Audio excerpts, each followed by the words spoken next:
అల్లుకున్న తీగతో కలుసుకున్న కులం, స్నేహమన్న మాటలో ముచ్చటైన ముగ్గురం, అందమైన జీవితం పంచుకున్న దోస్తులం, బాధలెన్ని చేరినా బెదిరిపోని మిత్రులం.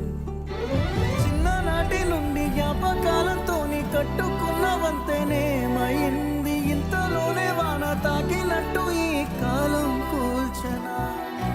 మనకు మధ్య దాచుకున్న మాటలంటూ లేనే లేవు ఇంతవరకు, ఇప్పుడెందుకో దాచిపెట్టే ఈ బాధే